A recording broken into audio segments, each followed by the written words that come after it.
जय श्री कृष्ण। श्री कृष्ण जी ने गीता में अर्जुन से कहा है, हे अर्जुन, कर्मण्येवाधिकारस्ते मा फलेषु कदाचन, अर्थात तुम्हारा अधिकार केवल कर्म करने पर है, फल पर नहीं। इसलिए बिना किसी फल की चिंता किए अपने कर्तव्यों का पालन करो। योग कर्मसु कौशलम, अर्थात योग का अर्थ है कर्मों में दक्षता। जब हम अपने कर्मों को पूरी निपुणता और समर्पण के साथ करते हैं, तभी हम जीवन में योग का अनुभव कर सकते हैं। हे अर्जुन, जो हुआ वह अच्छा हुआ, जो हो रहा है वह भी अच्छा हो रहा है, और जो होगा वह भी अच्छा ही होगा। मतलब जो कुछ भी जीवन में घटित हो रहा है वह हमारे कल्याण के लिए ही हो रहा है। हमें हर परिस्थिति में धैर्य और सकारात्मकता बनाए रखनी चाहिए। मनुष्य अपने विश्वास से निर्मित होता है, जैसा वह विश्वास करता है वैसा ही वह बन जाता है। अर्थात आपका विश्वास ही आपके जीवन को आकार देता है। जिस चीज पर आप विश्वास करेंगे वही आपके जीवन में घटित होगी। क्रोध से भ्रम पैदा होता है, भ्रम से बुद्धि व्यग्र होती है, जब बुद्धि व्यग्र होती है तो तर्क नष्ट हो जाता है, और जब तर्क नष्ट हो जाता है तो व्यक्ति का पतन हो जाता है। क्रोध हमारे जीवन में भ्रम और दुख का कारण बनता है।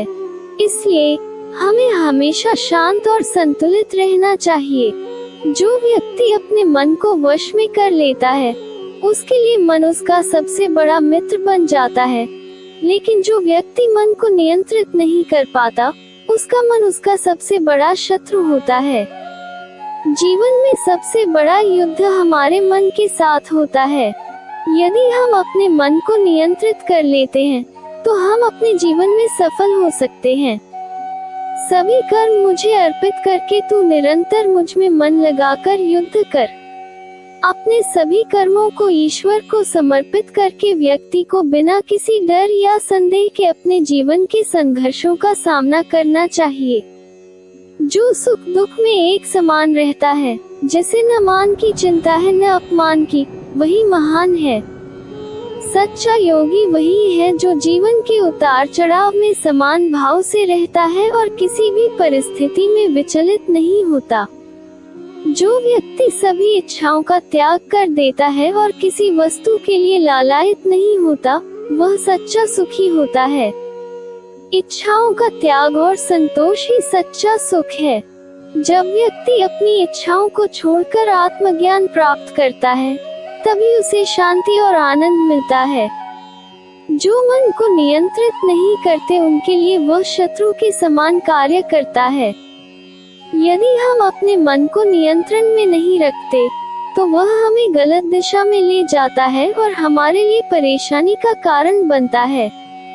मैं समय हूँ, संसारों का महान विनाशक हूँ, और मैं यहाँ सभी लोगों का नाश करने के लिए आया हूँ। समय सब कुछ नष्ट कर देता है।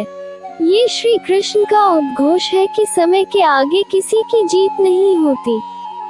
जिसने मन को जीत लिया है उसने पहले ही परमात्मा को प्राप्त कर लिया है, क्योंकि वह शांति में रहता है। मन पर विजय प्राप्त करना ही ईश्वर की ओर पहला कदम है।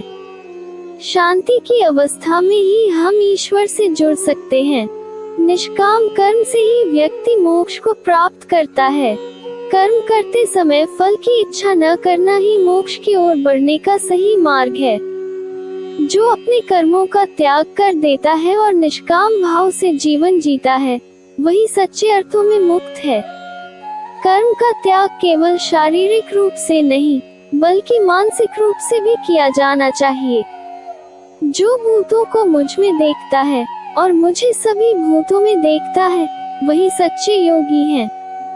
सच्चा योगी वही है जो हर प्राणी में ईश्वर का दर्शन करता है और सभी को समान दृष्टि से देखता है।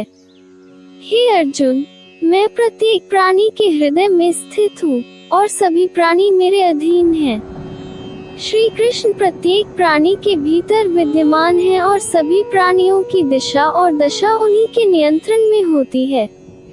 न तो ये शरीर तुम्हारा है, न ही तुम इस शरीर के मालिक हो।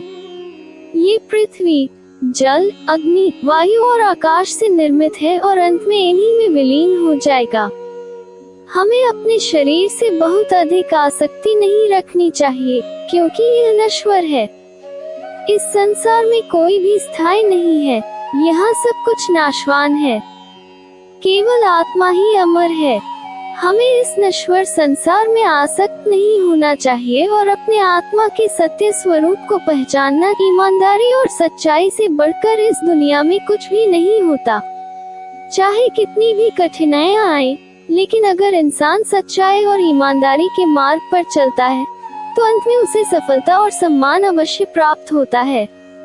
रामू किसान की यह कहानी हमें ये सिखाती है कि भले ही जीवन में संघर्ष हो, लेकिन ईमानदारी की राह पर चलते हुए हम हर संकट को पार कर सकते हैं। धन्यवाद।